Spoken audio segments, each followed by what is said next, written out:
Okay, so today I just want to demonstrate a sky technique, and what I'm going to be doing is painting a similar sky to what you see in this painting here, because my original recording didn't record. Technical difficulties. So we're just going to walk through that technique quickly and paint that initial sky so you can see how I like to start a sky in a painting. The blue I'll be using today is this Verditer blue, or Verditer blue, I don't know.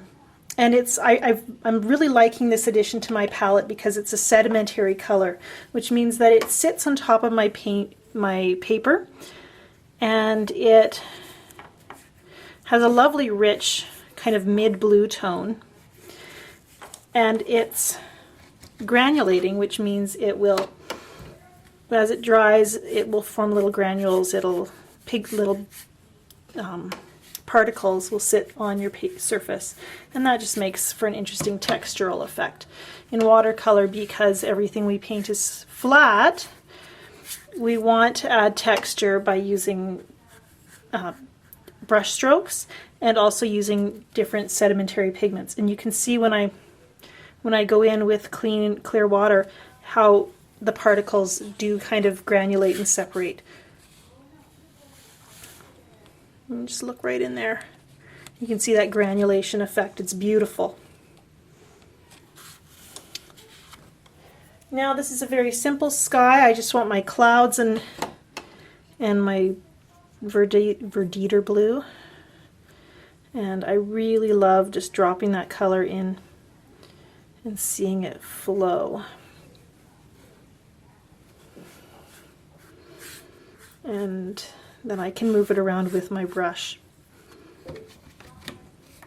I actually have a dry area here, and that's where my clouds are. What I can do as well is, as it dries and starts to lose some of its sheen, I can go in with clear water and move that color around. If I can find my paper towel, I can also blot the pigment to get some cloud shapes.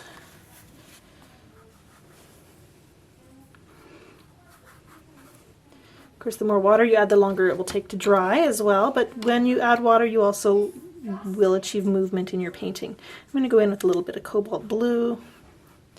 And I don't want to really scrub this pigment around, because then it starts to look overworked, and that's not pretty. That's not fresh. Especially for a sky. You want it to have a light and airy feel. So I'm really quite happy with what I've got here so far. Give it a chance to dry, and then I'll continue on with my painting demonstration.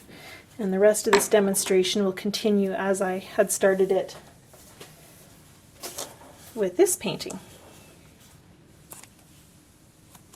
Okay, so my initial wash, my sky, has dried, and I'm really quite happy with it. It's very pretty, and it's got that lovely granulation that I was talking about that gives us just a sense of clouds. I should show you the picture I'm working from, and that's this one here. It's a beautiful spot actually near where my sister lives, just about an hour from my home in northern British Columbia. This is the muskeg swamp, and we like to go in there in the fall and just enjoy the beauty out there and pick cranberries. So I'm going to work on my painting. A couple things I'm just observing before I start to paint. We've got the brilliant yellows here of the leaves, and the trees on this side are in shadow. They're quite dark, so I'm going to work with that to give some beautiful dark tones to my painting, and then just have that lovely mix of color. One thing I'm learning about painting landscapes is using good editing, so I don't want to paint every detail in my painting. The stuff that's important, that's what I care about. So I'm going to work first of all on my yellow leaves, those beautiful golden colors, and just make a place for those in my painting.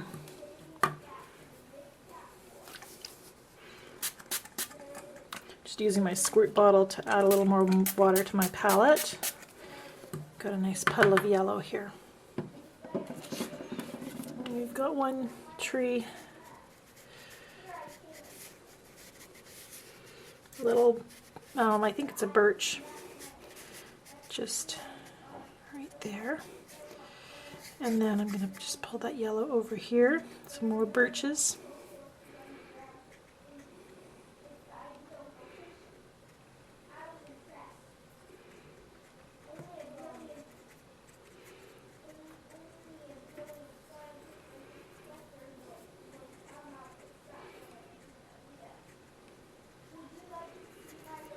And if you're an oil or acrylic artist, most of what you're doing is just adding paint to your paper. But with watercolor, and letting that paint, you know, just be there. But with watercolor, you also want to work with adding water and letting some of that color flow. And I often can tell a beginning watercolor as someone who's more experienced in oils or acrylic, because they will just apply their paint to the paper and just let it sit there, whereas once you've used watercolor for a while, you start to realize that the true kind of joy and fun in it is in letting those colors really move.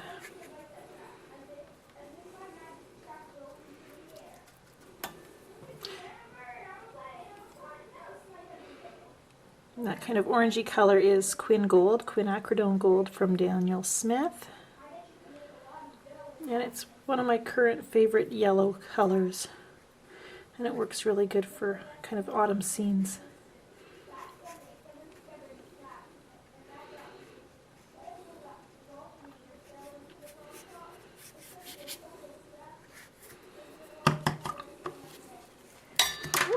I keep doing that. Clumsy today. Fighting a little bit of a cold. I always am when I go to record videos. I don't know if it's that having a cold makes me want to do videos or if it's just bad timing all around, but if you're hearing me sniffling or anything like that, that's where it's coming from. Just be glad you're not in my studio to catch it. And then I'm going to add some green. And this is Daniel Smith Green Gold, another favorite color.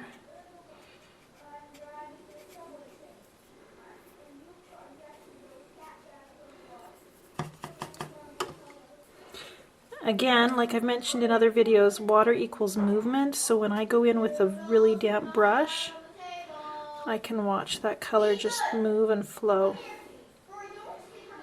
Sounds like we have a misbehaving cat downstairs.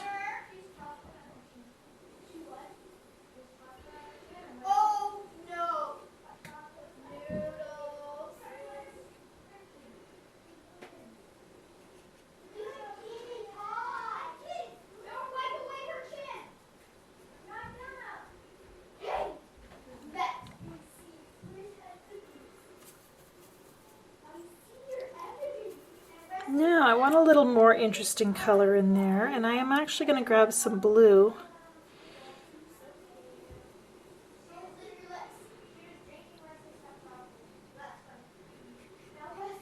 And of course, just as I add more color, everything gets a little bit more interesting.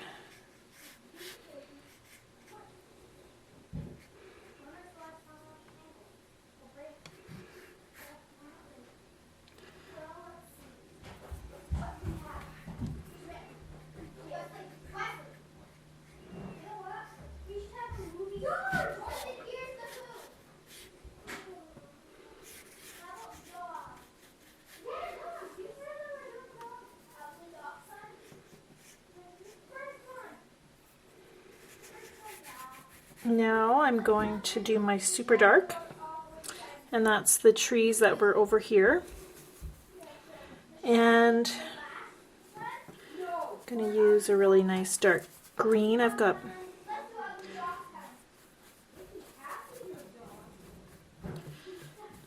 a number of greens in my palette. I'm going to use mostly perylene green. And I think perylene green, and I've actually mixed in a little bit of violet as well. And I'm going to continue to just edit my colors as I paint this, because one solid color is not very interesting, but lots of color blending together always engages the eye just a little bit more. And these are evergreen trees, so they've got evergreen shapes, and everybody paints their evergreens, their pine trees, their spruce trees differently. And that's one thing that makes them interesting. I've seen spiky ones, I've seen more graceful, clumpy ones, And I don't know where mine falls, somewhere in there.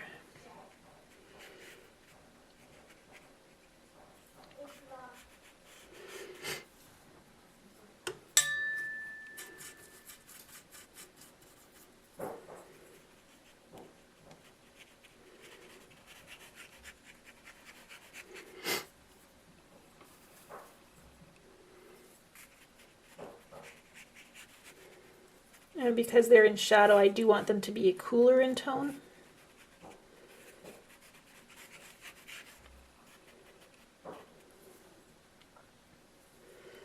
Often when I'm painting spruce or pine trees, I might use some cadmium red mixed with my green to really create some interesting shadows. But in this case, I'm not going to do that because, or yeah, just interesting dark areas, I guess. But in this case, I want my shadows, everything here is so bright and warm that I want this area to be cooler in contrast.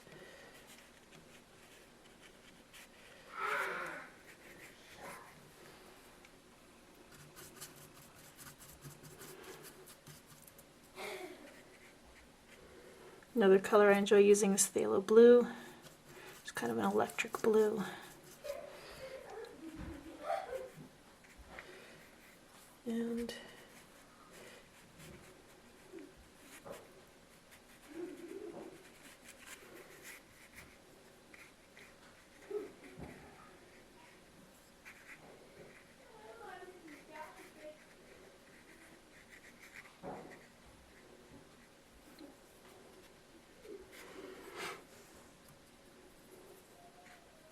I kind of like that brush stroke right there, but it's going to get concealed, I think. So move along here.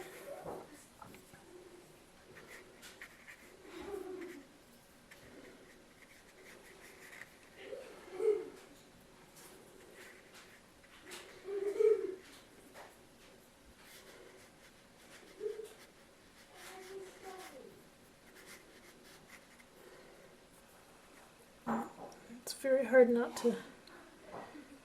I'm going to put my hand, rest my hand down, but I've got, this is all still wet, so I don't want to do that.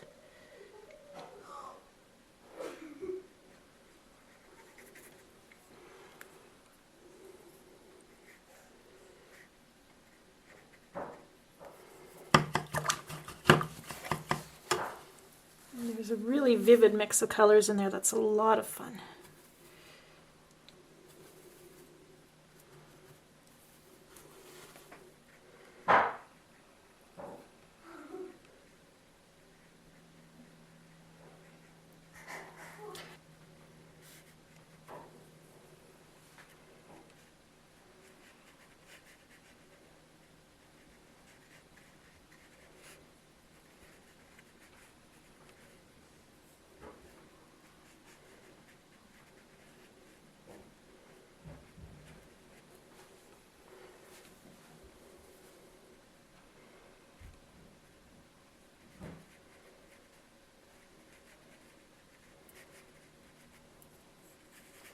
You may notice I'm using quite a large brush, and you can kind of get away with that when, if you have a large brush that comes to a really nice point. And this is a newer brush. It's actually just a synthetic Opus Allegro, and it's Sablite, which I think is some kind of synthetic.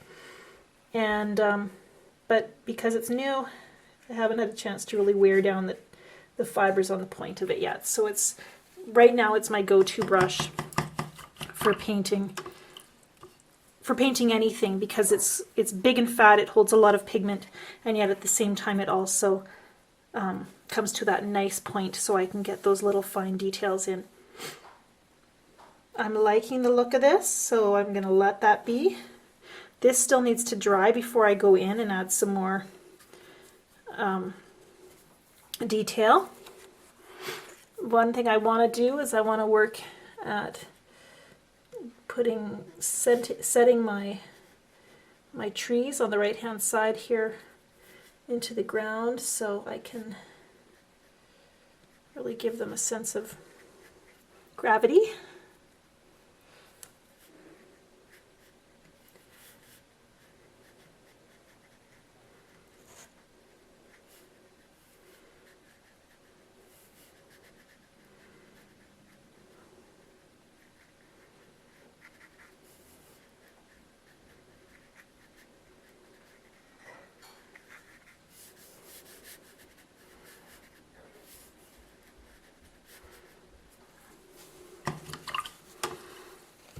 addition to, you know, giving those little lines, you can also just let some of that color flow downwards into the painting. And yeah, I like that.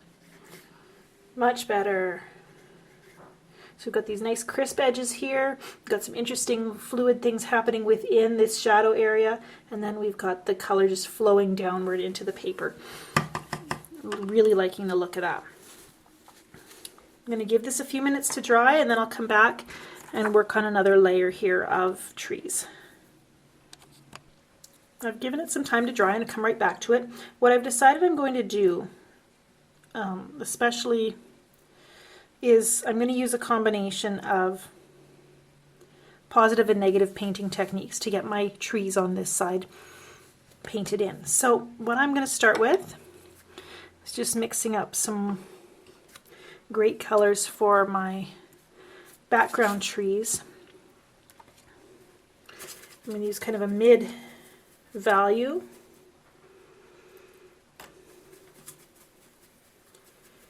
Let's see here. Green, and I'm going to tone it down a little bit. And what you want to do is, if you have a green that's quite bright and you want to neutralize it, gray it down as it were, you want to take the opposite of that color, in this case it's red or orange, and add a little bit, and that'll just dull down that color and kind of subdue it,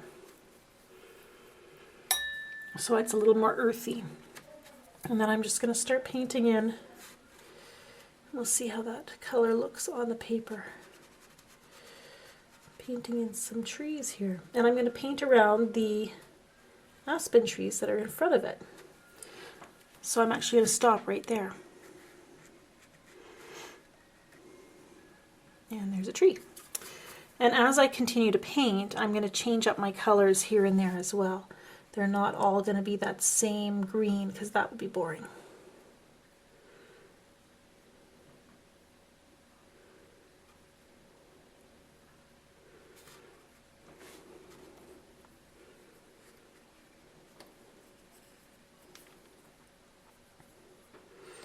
And now we've got another evergreen. This one's kind of coming in front of this tree a little bit, so I'm going to bring it down.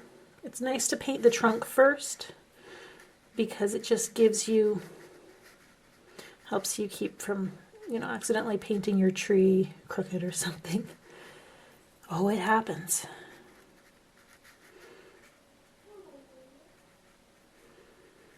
And these trees, I want them to have the feeling that they're in sunlight, so I want them to actually be warmer. We talked about painting those quite cool, but this tree is going to have warmer tones in it.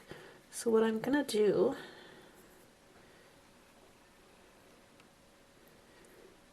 is grab that cadmium red that I was talking about and drop some in. And what the cadmium red does is it mixes with the green, makes a darker tone of darker value, but it also warms up that, but it does it in a warmer way. And actually makes that tree just a little more interesting. And it also makes sure that this tree is separate from those. It's in its own area of the painting. It's getting hit by the sunlight in a different way than these trees, which are in shadow.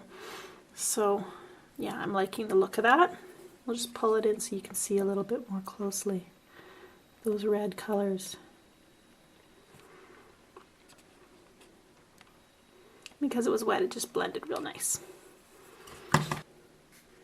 As I'm going down into the areas that I already washed, put a layer of color on, I'm painting around what's going to be in front of my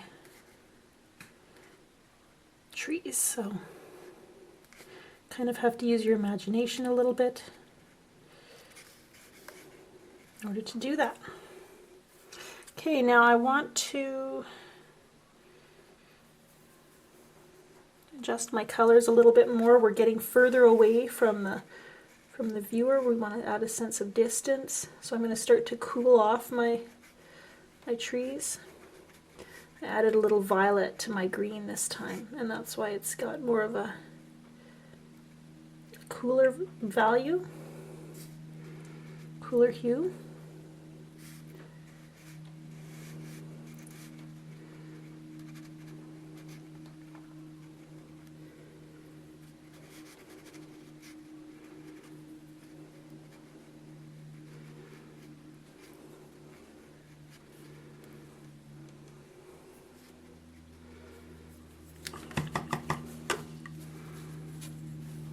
It's a nice dark spot of violet, and then I can take my clean damp brush and just move that color around a little bit.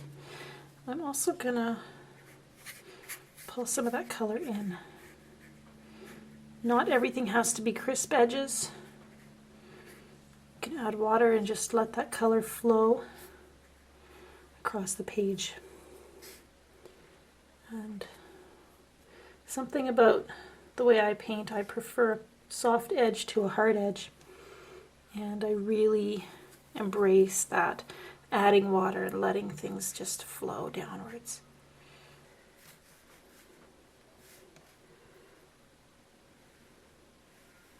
Again, just putting that trunk in.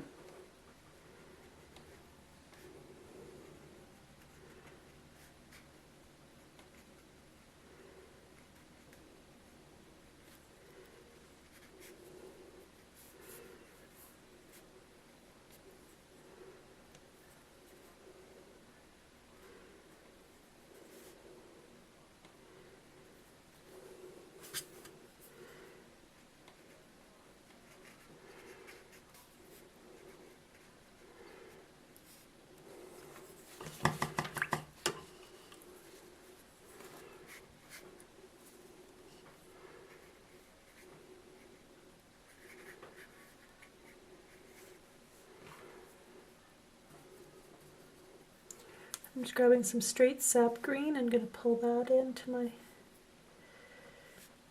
painting a little bit.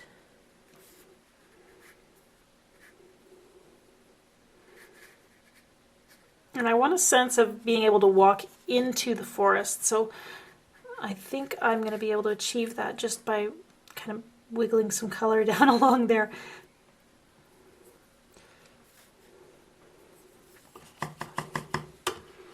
I can just tell you how hard it is to think of the technical term and paint at the same time. So to bear with me.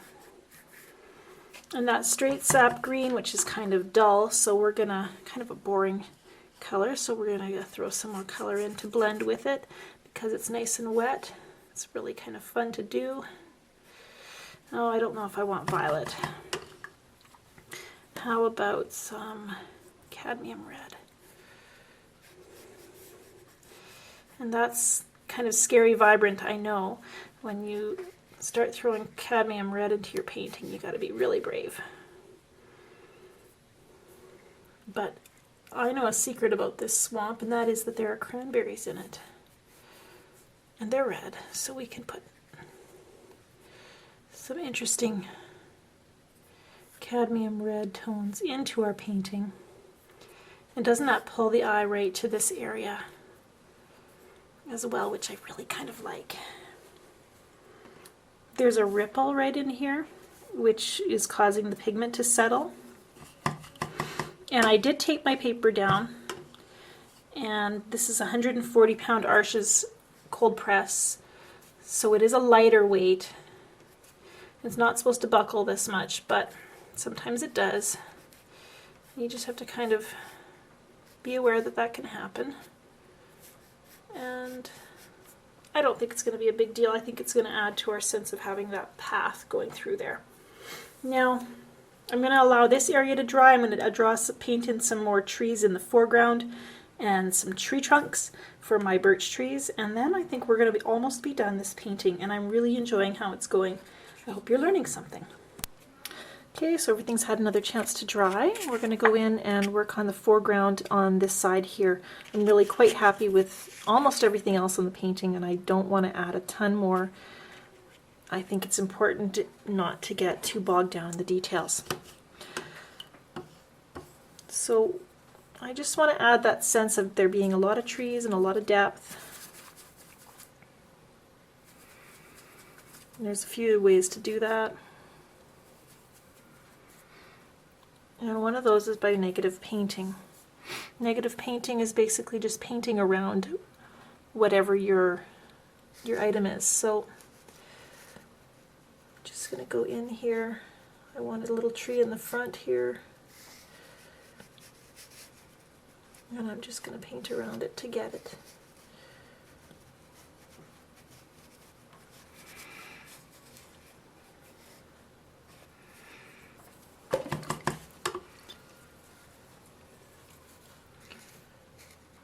Blend out those colors.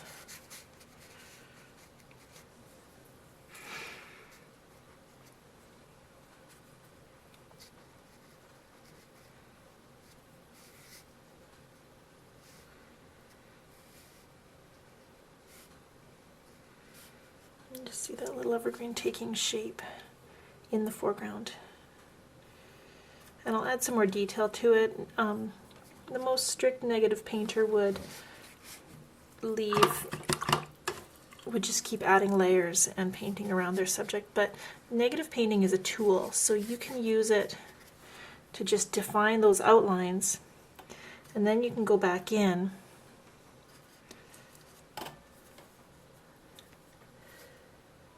and actually, you know, paint the object. Maybe I want a tree trunk.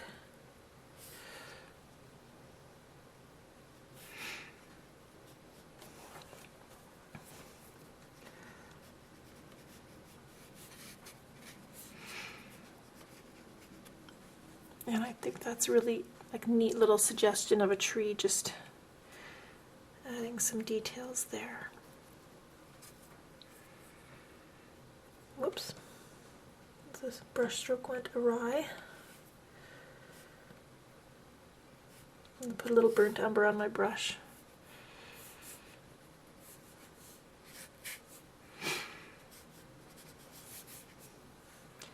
Now, I also have these birch trees that we had painted the leaves, and I would like to put some stems in, trunks for those guys. I'm going to use a little burnt umber and some blue that was on my palette to make it gray. And then I can just go in and paint some partial branches here. Ooh, it's a little darker than I like. And I don't want to overdo it. So we're just gonna, this is damp here because of my negative painting, so it's actually not going to give me branches there, but I do just gonna wander over and put some darks in there. And that sense of some twigs or whatever going up from there. Now back to my birch trees over here.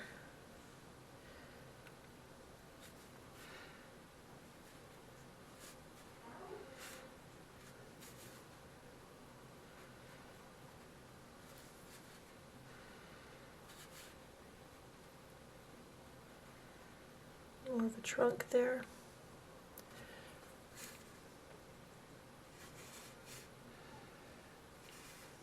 And again over here I've got this branch. I don't want to put my hand in there, so I gotta wiggle around a little bit. If I wasn't doing a video, I'd be turning my board so that I could get at different areas and still have a comfortable brush stroke. But since I'm videotaping this, I'm kind of crammed in this one little space here, so I have to be a little uncomfortable sometimes. But you can see already that's giving that sense of there being a tree there. And just continuing on.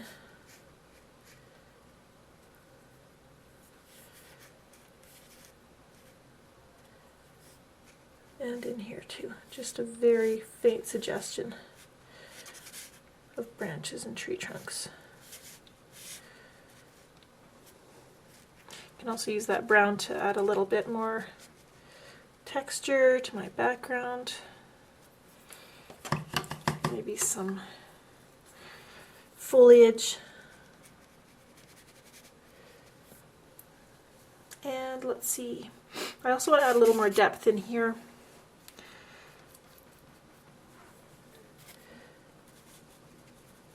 just with a bit of a darker yellow than I started with.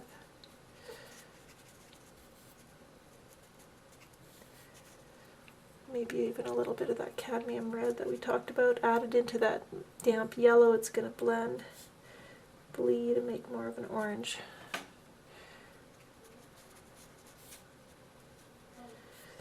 And there's even some little tiny evergreen trees over there.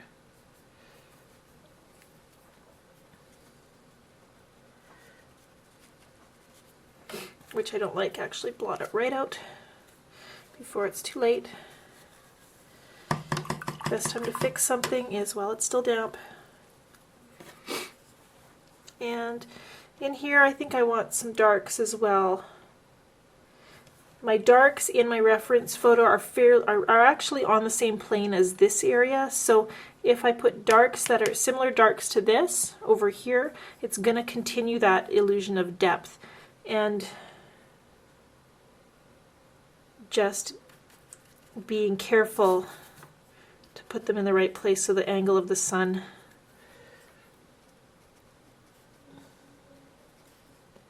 doesn't start to read false.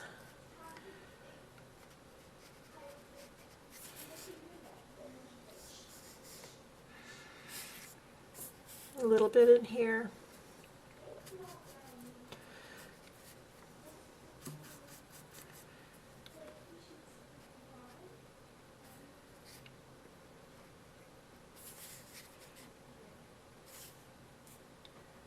And I think a bit in here too. And again, I think I'll do it as a negative painting technique where I'm painting around a tree in the foreground.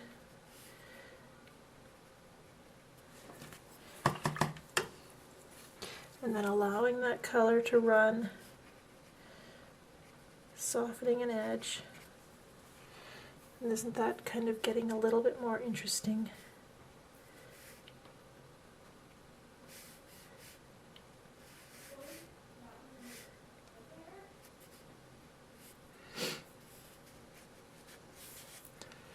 And then just going out a little bit. Down, not continue that path. Look, the other thing, yeah, I just want to pull out some of this color that's over here, move it across my page to tie these two halves together.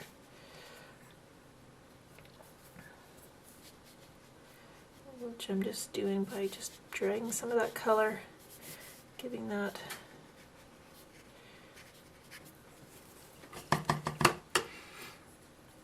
little path, something of an effect.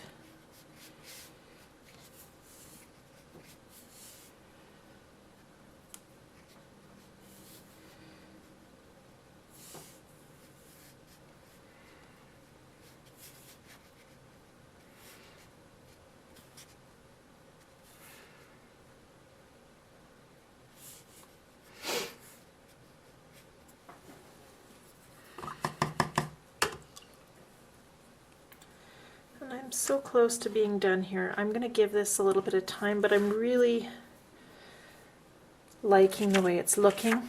And actually, if I look through it from my video viewfinder, sometimes it's another way of just getting back away from the painting and seeing it in a different way. When you're right up close to your painting nonstop, you kind of lose your perspective.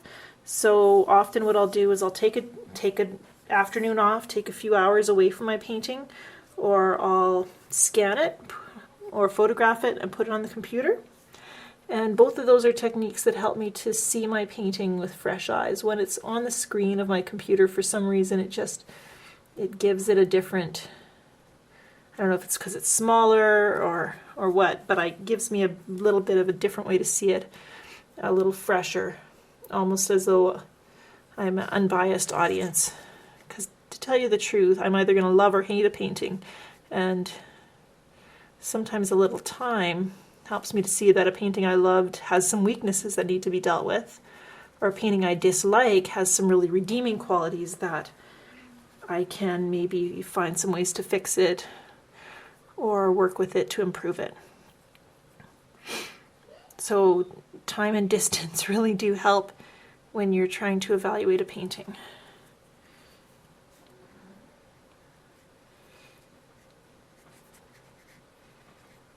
Just adding a little bit of shrubbery right out in front. That occasional clang you hear is me bumping into my lighting. I really don't have a very large space to videotape, but I really enjoy sharing what I'm learning with you, and so I hope that you're getting something out of it too and enjoying it.